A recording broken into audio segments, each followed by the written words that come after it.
या कार्यक्रमाचे उत्सव मूर्ती आदरणीय आई, उपस्थित सर्व बंधूंनी,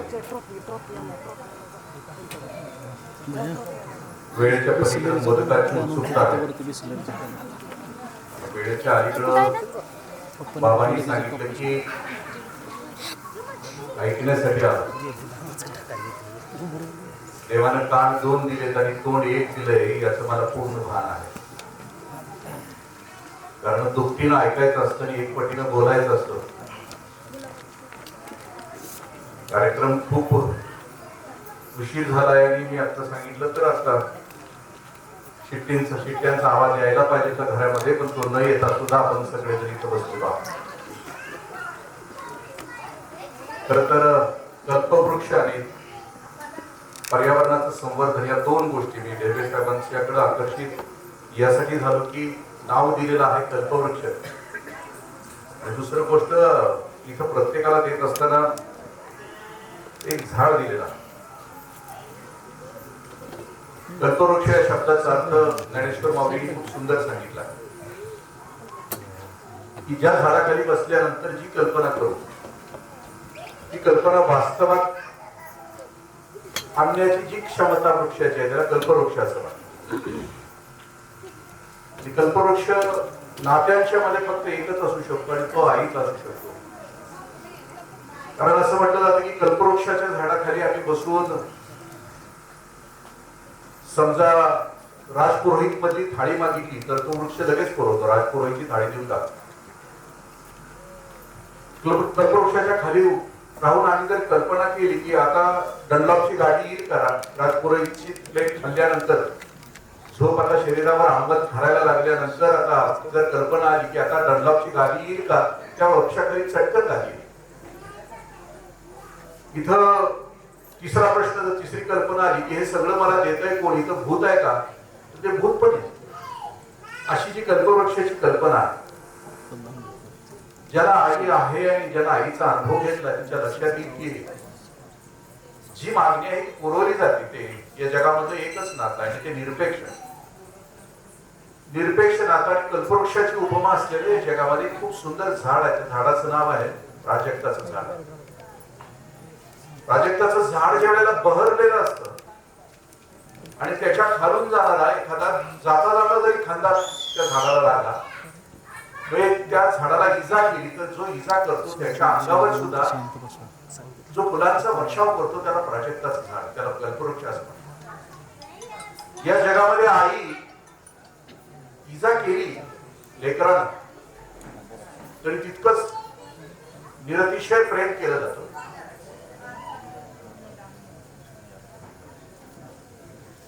ढेबे साहेबांना सांगितलं होतं की नेते मंडळी जर व्यासपीठावर आली तर तो प्रॉब्लेम नाही.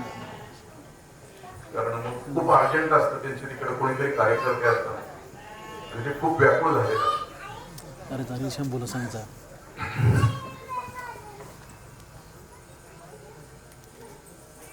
एक विनंती राहील, आपण आईच्या खूप पवित्र अशा नात्याविषयी बोलतो आहोत.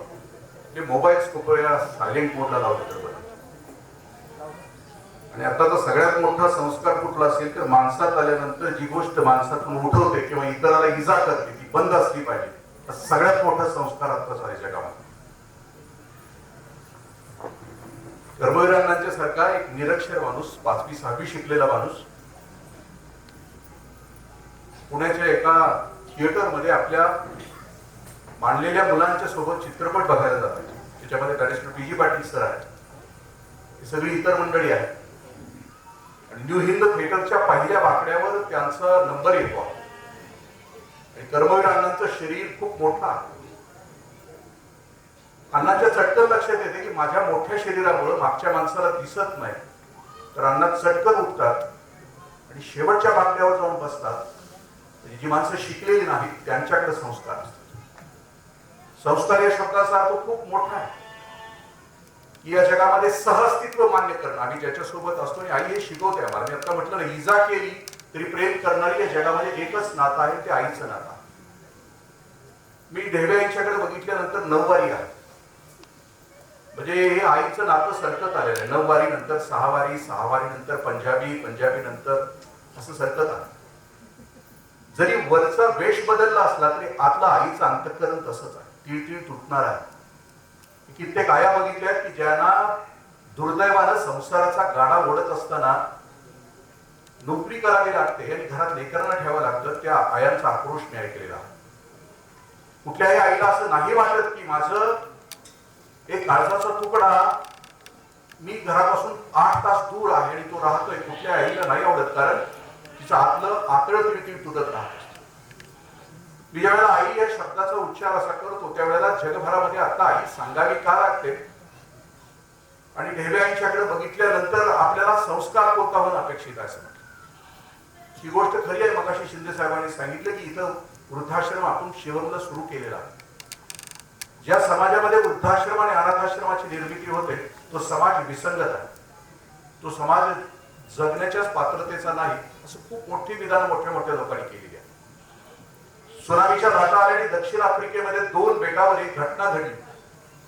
त्या बेटापैकी एका बेटावर की ज्या लेकरांच्या आया संपून गेल्या तिथं अनाथाश्रम उभे करण्यात आले.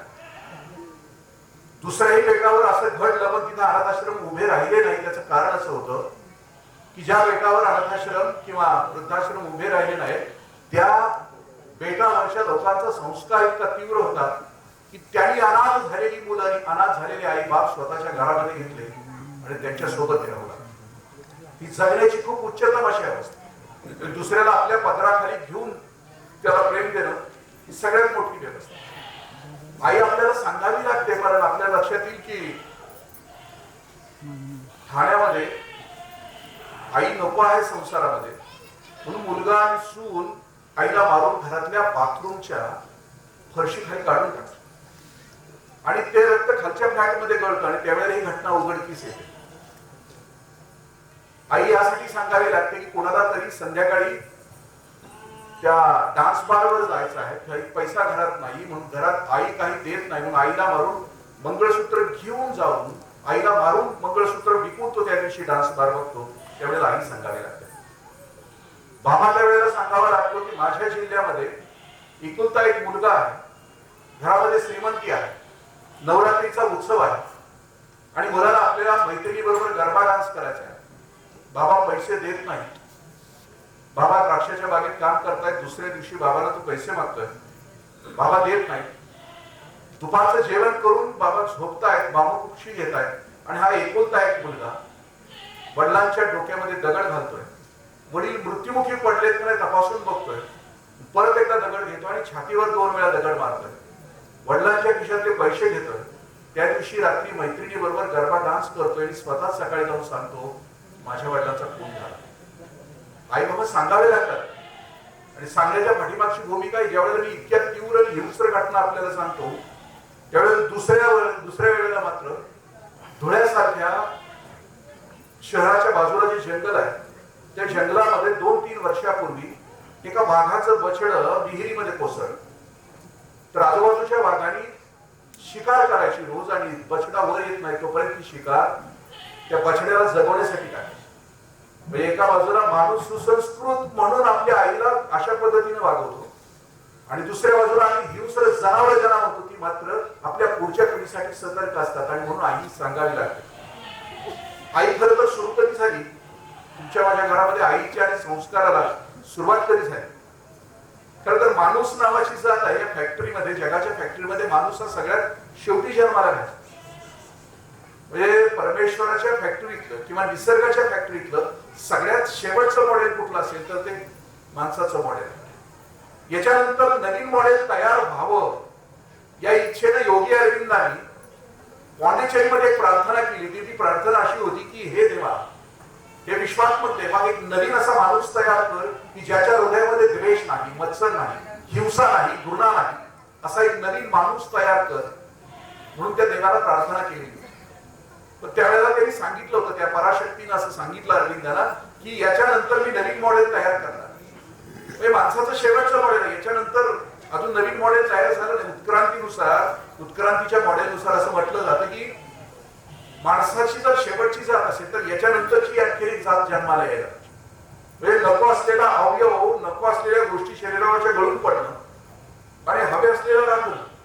आता बघा कित्येक वर्ष झालं माणसाची जात म्हणजे पहिला माणूस जन्माला येऊन जवळजवळ 500 कोटी वर्ष झालं असं, म्हणजे होमो सेपियन नावाचं पुस्तक आहे त्याच्यात.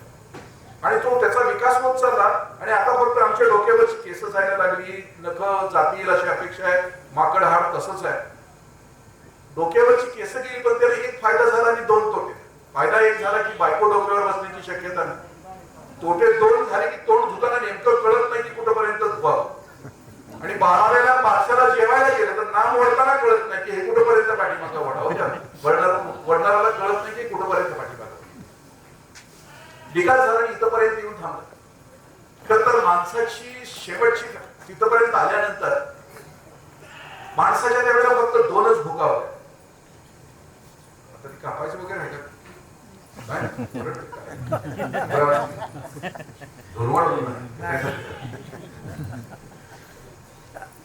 म्हणून देशमुख साहेबाच्या भाषणानंतर पोकळ ठेवता असं, कारण मी मटणावर बोलतो म्हटल्यानंतर माझं मटण मुक्तीवर एक छोटस चुटकल असतो की मी मटण सोडलं त्याला कारण आहे, बोकडाचंच एक कारण आहे. खाऊन खाऊन भागलं वाटायला लागलं त्याचा प्रकार आहे माझा. सरकारी नोकरी करतो तर आता बोकड हरडलंच म्हणून सांगितलं पाहिजे, पुन्हा आईकडे आलं पाहिजे. आम्ही अधिकारी मंडळी तालुक्याला गेलो की 2 पंक्ती असतात, एक शाकाहारी पंगत असते, एक मांसाहारी पंगत असते. आणि मग शाकाहारी पंक्तीला गर्दी कमी असते कारण कडबाच असते, ते कोण खाणार त्याला. मांसाहारी पंक्तीला तर इकडं खूपच गर्दी, कराड तालुक्यात बोलायला नको. कोल्हापूरमध्ये पांढरा रस्सा तांबडा रस्सा फ्रेंड करणारी खूप माणसं. पण मी ऑब्झर्व केलं की शाकाहारी पंक्तीची माणसं पंक्तीमध्ये जेवत असताना निवांत गप्पा मारत जेवत असतात. पण मांसाहारी पंक्तीची माणसं अजिबात बोलत नाहीत एकमेकांशी शेवटपर्यंत. प्रचंड समाधी लागलेली असते त्यांना. मी पतंजलीचं योगशास्त्र वाचत असताना पतंजली समाधीविषयी वर्णन केले. ती समाधी कशी असावी, मांसाहारी माणूस जेवताना त्याच्याकडे बघावं, मग लक्षात येते की समाधी कशी असते. स्टार्ट वेळ अजिबात कोणाशी बोलत, 2च आवाज येत असतात, सूर पूर, दुसरा आवाज. ज्यावेळेला तुम्ही मटण खात असता त्यावेळेला पहिला घास खाल्ला, दुसरा घास खाल्ला की ते मटण गरम तिखट असल्यामुळं त्याची प्रतिक्रिया शरीरावर उमटायला सुरुवात होते. ते नाकावर असं दवबिंदू साठायला सुरुवात, ते रुमाल काढते, पुसतंय, पुन्हा वरचा माल सगळा खाली यायला सुरुवात, ते पूर्ण सुर करते, पुन्हा काढून टाकते. त्याला एक सवय असते, मटणाचं ताट पुढं आलं की त्याला सवय असते की वाटीत घालायचं, रश्यात हात घालायचं, बुडवून, आणि त्याचं रिसर्च करायचं की काय काय टर्की स्टॉवेचे तुकडे किती आहेत, कोंबड्या किती आहेत, फुटकुळ्या किती आहेत, नळ्या किती आहेत, सगळं बघायचं. आणि मग नळी जर त्याला सापडली तर त्याच्यासारखा जगात कुणी म्हणजे एवढा प्रचंड आनंद होतो. म्हणजे जसा मुलगा जन्माला यावा बऱ्याच दिवसानं, आणि मग तो जो आनंद होतो ना, तो आनंद नळी सापडल्या खाणारा होतो.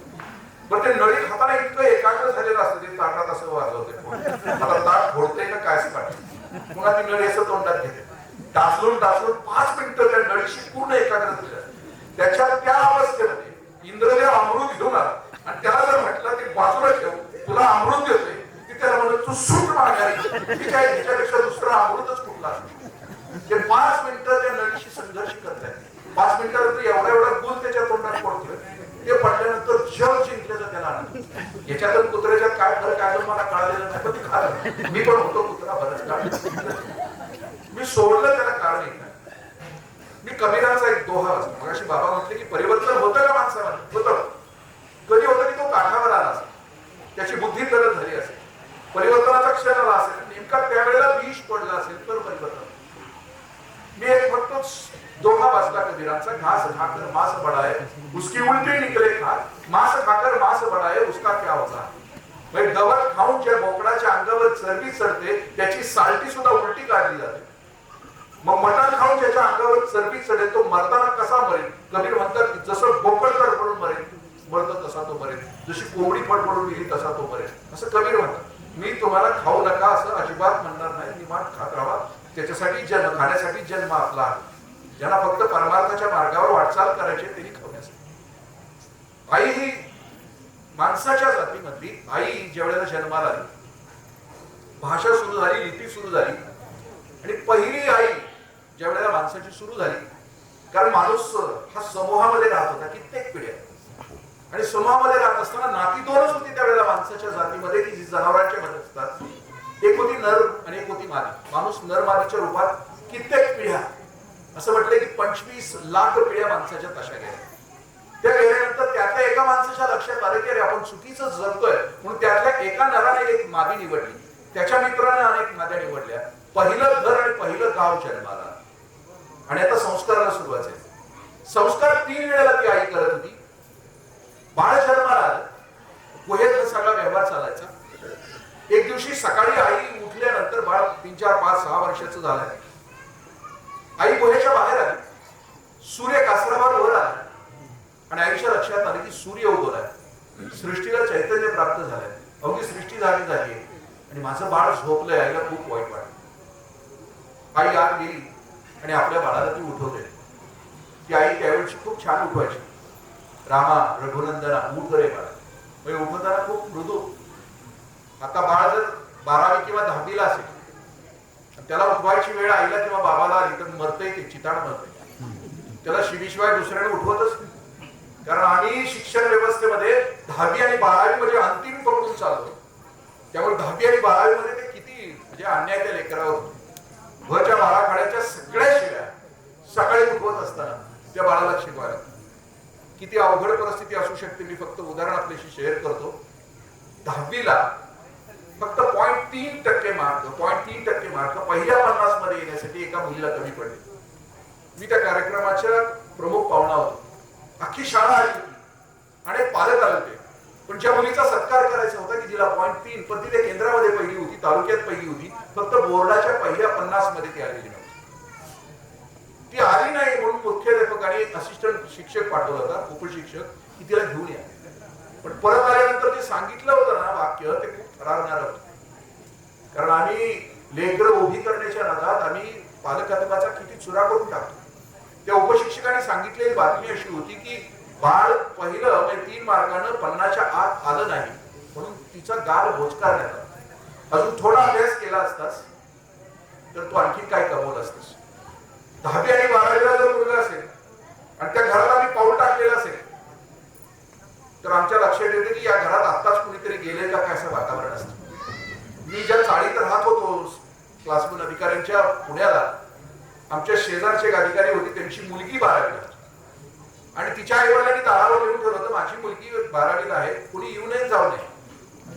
निकाल लागल्यानंतर मुलीनं आपल्या खूपच छान उत्तर दिलेलं आहे. तिला साईच्या साई विषयात नापास झाली आणि आईवडिलांना विचारलं की कसं काय बरं वाटतंय का. सकाळी लवकर उठण्याची विद्या होती. आपलं घर म्हणजे संस्काराचा भाग होता. आतापर्यंत आम्ही येऊन फेकलो. मगाशी शिंदे सरांनी सांगितलं तुमच्या माझ्या घराची झालेली वार्ताहर आमच्याशी शेअर केली. घर कधी उठतं त्याच्यावर विकास असतो. कारण पूर्वी आम्हाला शिकवलं जायचं लवकर उठे, लवकर दिसे, लवकर उठे. त्याच्या घरामध्ये लक्ष्मी आणि सरस्वती माळा झाली. तो लवकर उठायचं कधी त्याचं एक चिंतन. लवकर आंघोळ कधी करायची तो एक संस्काराचा भाग संतांनी जो सांगितला तो असा होता की आंघोळीला सुद्धा नाव दिलंय. आम्ही किती वाजता आंघोळ करतो असं म्हटलं जातं की 3, 4 वाजताची आंघोळ ऋषींची आंघोळ असते, 5 वाजताची आंघोळ माणसाची आंघोळ असते आणि 6 नंतरची आंघोळ राक्षसाची आंघोळ असते. मी आपल्या घरात कुणाची आंघोळ होती मी अजिबात बोललेलो नाही, फक्त जे लिहिलेलं आहे संत वाङ्मयामध्ये मी ते सांग. आपण बदल करू. 6 वाजताची आंघोळ माणसाची आंघोळ, 7 वाजताची आंघोळ म्हणजे 6 वाजता असेल ते स्नान म्हणून, 7 वाजता आंघोळ स्नान यासाठी की लवकर उठलं तर आपली कपडे आपल्याला सापडतात. जरा उशिरा उठलं सगळे घरातले उठले तर घोडात गोळ असतो म्हणून त्याला आंघोळ नाव दिले म्हणून आंघोळ म्हणून. आणि 8 वाजता रेडा धुतला काय घरात धुतला काय काही फरक पडत नाही. म्हणजे आपल्या घरात कोण धुतलं जातं हे सांगण्याची आवश्यकता नाही. म्हणजे सकाळी उठण्याची विद्या दिली. ती आई आपल्या लेकराला सांगत होती की सूर्य वर आलाय. ती आई पहिली दीक्षा आपल्या लेकराला देत होती आणि ती दीक्षा होती आरोग्याची. ती आई सांगत होती की बाळा सूर्य उगवलाय, सूर्याविषयीची कृतज्ञता बाळा, 12 सूर्यनमस्कार रोज घालत जा, दीर्घायुषी होती. आजची तुमच्या माझ्या घरातली पोरं 3 स्क्रीनच्या समोर आहे. एक टीव्हीचा स्क्रीन, एक मोबाईलचा स्क्रीन आणि एक लॅपटॉपचा स्क्रीन. असं म्हटलं जातं की एक मुलगा साधारणतः 3 तास ते माऊस वापरत असेल तर हे बोट साधारणतः 11 किलोमीटर पळतो. त्या टीव्हीच्या स्क्रीन समोर असल्यामुळं लेकरांच्या आरोग्यावर किती परिणाम होतो याचा एक खूप सुंदर दृष्टांत अभय वंग सरांनी पुण्याच्या व्याख्यानात दिला. ते असं म्हणतात की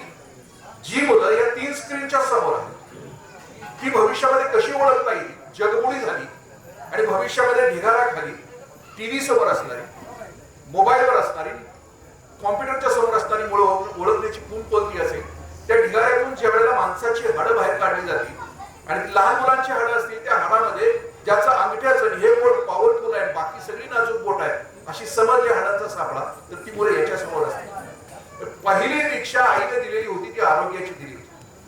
दुसरी दीक्षा द्यायची आई ती जेवताना द्यायची. खूप सुंदर. आता कोरोनामध्ये आपण सगळ्यांनी अनुभवलंय काय लागतं, किती लोक कशाला आणखीन कशी गेली.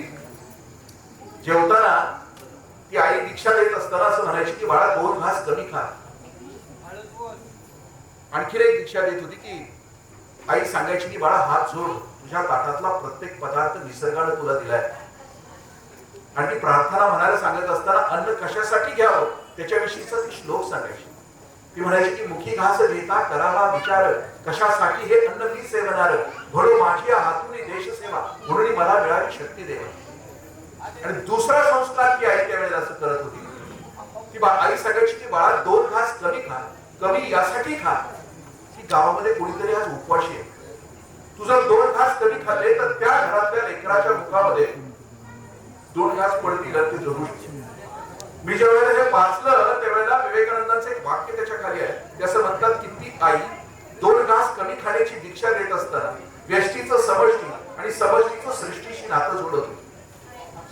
संध्याकाळ व्हायची आणि संध्याकाळ झाल्यानंतर पुढची दीक्षा आई देत होती. माझ्या घरामध्ये आठवतंय, माझा जन्म ज्या घरामध्ये झाला त्या घरामध्ये मी लहान असताना 50 ते 60 माणसं होती. माझ्या 6-7 बहिणी, माझे भाऊ. संध्याकाळ झाली की तुळशीच्या समोर निरंजन लावलं जायचं आणि एक प्रार्थना सुरू व्हायची. दिव्या दिव्या दीपत्कार काणी कुंडल मोतीहार. आज ही कविता पाठ. ज्या निष्ठेनं आज आम्ही अनेक मालिका बघतो त्या निष्ठेनं त्यावेळेला आमच्या घरामध्ये सकाळी संध्याकाळी या गोष्टी घडत होत्या. आणि त्या प्रार्थनेतलं शेवटची वाक्य होती दिव्या दिव्या दीपत्कार काणी कुंडल मोतीहार. दिवा जळू दे सारी रात, घरातली पीडा बाहेर जाऊ दे, बाहेरची लक्ष्मी घरात येऊ दे आणि घरच्या घराला उदंड आयुष्य लाभो. ही प्रार्थना मी कित्येक वर्ष म्हणत होतो, घरामध्ये अजूनही म्हणतो. पण परत इथं करायला आल्यानंतर, शिरोळला आल्यानंतर बंडादात्यांच्या बरोबर आदरणीय बंडादात्यांच्या बरोबर व्यसनमुक्तीचं काम करत असताना, महाराष्ट्रभर फिरत असताना लक्षात आलं की या प्रार्थनेतले शेवटचे शब्द कशासाठी. हे घरातली पीडा बाहेर जाऊ दे, बाहेरची लक्ष्मी घरात येऊ दे आणि घरच्या धन्याला उदंड आयुष्य लाभू दे, हे वाक्य कशासाठी त्या करणाऱ्याने टाकलं असेल. आणि मग लक्षात येतं की अर्धवट आयुष्यामध्ये ज्या घरामध्ये व्यसनामुळं अर्धवट आयुष्य संपवून एखादा बाप निघून जातो, त्यावेळेला भातुकलीच्या खेळातला राजा निघून गेल्यानंतर पाठीमाग राणीला संसार करत असताना ज्या यातना होतात, जे भोगावं लागतं, कदाचित ते माझ्या घरात घडू नये म्हणून त्या प्रार्थनेच्या शेवटच्या वाक्यामध्ये घरातली पीडा बाहेर जाऊ दे, बाहेरची लक्ष्मी घरात येऊ दे आणि घरच्या धन्याला उदंड आयुष्य लावू दे. त्या मुलाच्या मुखातून ती आई आपल्या बापाला संदेश देत होती की तू तरी चुकीचा वागू नको, तू तरी व्यसन करू नको, तू तरी कुठं संध्याकाळी ढाब्यावर जाऊ नको, तू तरी पिऊ नको. कारण जर तुझ्या माझ्या संसारामध्ये एका संसार केल्यानंतर या चुकीच्या गोष्टीच्या आहारी जाऊ मध्ये तुझा मृत्यू झाला तर संसार कडेला नेताना मला खूप त्रास होईल ग. म्हणून त्या प्रार्थनेतून ते सांगितलं जायचं. काळ पुढे गेला, इथपर्यंत आला, एकत्र कुटुंब पद्धतीतून आणि इथपर्यंत आला. याच्यामध्ये संस्काराच्या 2-3 गोष्टी ज्या आहेत त्या आपल्याशी शेअर करतो की जिथं आई खूप सतर्क. मगाशी जिजाबाई साहेबांचा उल्लेख केला, त्या उल्लेखामध्ये स्वप्न आईनं आपल्या लेकराला कोणतं द्यावं आणि किती ताकदीच असू शकतं. लेकरू चुकल्या जो सजग पालक आहे, जो जाणकार पालक आहे, तो पुढच्या पिढीला देण्यामध्ये किती सतर्क असू शकतो. जिजाबाई साहेबांच्या राजाला घडवत असताना खूप सुंदर घटना. 9 वर्षाचं वय आहे राजांचं. बेंगलोरमध्ये त्यांचा मुक्काम आहे आणि त्या मुक्कामामध्ये रोज संध्याकाळी जिजाबाई साहेब आपल्या लेकरांना दूध द्यायचे. आणि दूध देत असताना एक दिवशी संध्याकाळी असं दिसतंय की शिवछत्रपतींच्या कॉटच्या बाजूला काही मातीचे कण आहेत. आणि तेवढा आईसाहेब विचारतात राजाला की राजे यावेळेला आपण कुठं बाहेर गेला होता. त्यावेळेला पूर्वीची मुलं आपल्या आईशी खरं बोलायची. आताची बोलत नाही असं मला म्हणायचं नाही, पण त्यावेळीची बोलत होती. ते शिवछत्रपती असं म्हटले की आईसाहेब पलीकडं नृत्याचा कार्यक्रम सुरू आहे आणि आम्ही तो बघायला गेलो होतो. जिजाबाई साहेबांनी निर्णय घेतला 9 वर्षाचं बाळ जर नृत्याचा कार्यक्रम बघत असेल तर ज्याच्या खांद्यावर आम्ही स्वराज्य उभं करणार आहे तो भविष्यामध्ये कोणतं आयुष्य जगेल. त्यांनी निर्णय घेतला आणि महाराष्ट्रामध्ये यायचा निर्णय घेतला. आणि महाराष्ट्रामध्ये यायच्या अगोदर आपल्या बाळाला स्वप्न कोणतं द्यायचं त्याचं चिंतन करून जिजाबाई साहेब आणि शिवछत्रपतींना विजयनगरच्या साम्राज्यामध्ये म्हणजे आताचं जे हम्पी शहर आहे त्या हम्पी नगरीमध्ये घेऊन गेले. आजही तुम्ही गेला, मी माझ्या आयुष्यामध्ये माझ्या दोन्ही मुलांना आयुष्यात एकदाच पिकनिकला घेऊन गेलो. अजून समुद्र काठाला वगैरे तिकडे गेलो नाही, दिल मागे मोहरला नाही गेलो. खा प्या आणि मजा करा, eat drink and be happy यासाठी अजून गेलो नाही. तर तेवढे पैसे पण नाही, पण तिकडे गेलो मी माझ्या मुलाला घेऊन त्या दोन्ही गोष्टीसाठी गेलो आणि ते गोष्ट दाखवली की जी शिवछत्रपतींना दाखवली. आपणही कधी कर्नाटकामध्ये गेला तर 21 किलोमीटरचं साम्राज्य, खूप समृद्ध साम्राज्य. गाईड जर मिळाला आपल्याला तर ते खूप सुंदर वर्णन ऐकायला मिळतं. तिथं शिवछत्रपती आणि जिजाऊ साहेब 9 वर्षाचं बाळ आणि आई तिथं बघत बसलं. बघून संपल्यानंतर 21व्या दिवशी एक गजाननाची टेकडी आहे, त्या टेकडीवर 2 जण उभे आहेत. एक आई आहे, समोर बाळ आहे, कल्लेला सूर्य आहे. साम्राज्य बघून संपलंय आणि एक आई आपल्या लेकराला एक स्वप्न देते.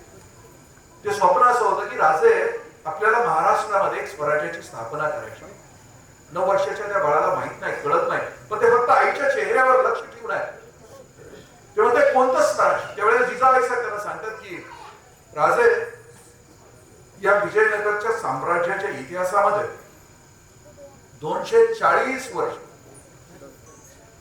चोरी होत नव्हती, स्त्रियांच्यावर अत्याचार होत नव्हते, पुत्रा सुद्धा उपवासी राहत नव्हता, असं साम्राज्य इथं होतं. राजा असंच साम्राज्य तुम्ही महाराष्ट्रामध्ये स्थापन कराल का हा प्रश्न आणि हे स्वप्न दिलंय. आणि त्यावेळेला हे बाळ मूठ आवळतंय, आपल्या आईच्या नजरेला नजर देते आणि उत्तर देऊन सांगते की होय साहेब, तुमच्या नजरेतलं साम्राज्य आम्ही महाराष्ट्रामध्ये उभं करू की ज्या साम्राज्यामध्ये स्त्रियांच्यावर अत्याचार होणार नाही, माझ्या राज्यामध्ये पुत्र सुद्धा उपवासी राहणार नाही आणि सगळ्यांना समान वागणूक मिळेल आणि तसंच माझं स्वराज्य असेल. आणि ते दिल्यानंतर 35 वर्षाची लगबग आहे. स्वप्न देत असताना आम्ही आमच्या बाळाला कोणती देत असतो. आता मी माझ्या बाळाला स्वप्न काय देतो, आयटी इंजिनियर हो, नोकरी लागण्याची शक्यता आहे, बायको पण आयटी इंजिनियर मिळण्याची शक्यता आहे, 2 जण पुण्यामध्ये सुखाने संसार करा, पगार मिळेल भरपूर, रविवारी मॉलमध्ये जावा, नको असताना 10,000 रुपयाची खरेदी करा, ये दिल मागे मोर, पाऊस पडायला लागला की लोणावळ्याला जा, धबधब्याच्या खाली उभा राहा, शेल्फ्या काढा आणि नातेवाईकांच्या ग्रुपवर टाकून द्या, जाळा, इतरांना जाळा, घर की बळ. म्हणजे आमची सुखाची स्वप्न ती असते. मी आता एका पुस्तकाच्या दुकानाचं उद्घाटन करून आलो की माझ्या लेकराला भविष्य देत असताना नेमकं मी भविष्य स्टँडर्ड ऑफ लिव्हिंगचं देणार की स्टँडर्ड ऑफ लाईफचं देणार. स्टँडर्ड ऑफ लिव्हिंगचं स्वप्न देणं याचा अर्थ की खा प्या मजा करा, ब्रांडेड शूज, ब्रांडेड कपड़े, ब्रांडेड मोबाइल, ये दिल मांगे मोर आणि हम तो हमारे दो, माँ बाप फेक दो. This is standard of living. आणि स्टँडर्ड ऑफ लाईफ मी स्वतः एकटा नाही जगणार, मला ते सामर्थ्य मिळालं मी माझा भवतार सुखी करणार. ज्या माऊलींचं ब्रीदवाक्य होतं, वयाच्या 16व्या वर्षी अवघाची संसार सुखाचा करीन आनंद धरीण ती लोक, म्हणजे ब्रीदवाक्य अवघत जग सुखानं भरून टाक. आणि मी माझ्या पोराला काय स्वप्न देतो, अवघाची संसार एकट्याचाच करीन, बाकीच्याची वाटच लागली नाही, माझं ब्रीदवाक्य. आम्ही स्वप्न देतो स्टँडर्ड ऑफ लिव्हिंग. मी फक्त 2 उदाहरण आपल्याशी शेअर करतो. एक खूप मोठे उद्योगपती आहे, स्वप्न कोणतं देणार आहे, आई आणि त्यांना तुमच्या माझ्या लेकरांना. एक उद्योगपती आहे, त्या उद्योगपतींचा मोबाईल 4 कोटीचा आहे, त्यांचं सॅन्डल एका दिवसाचं 1 लाख 1.5 लाखाचं, अंगावरची साडी रोजची 10 लाखाची. वाढदिवस साजरा झाला 50वा, 600 कोटी रुपये खर्च केले, विमानं घेतलेली होती भाड्याने.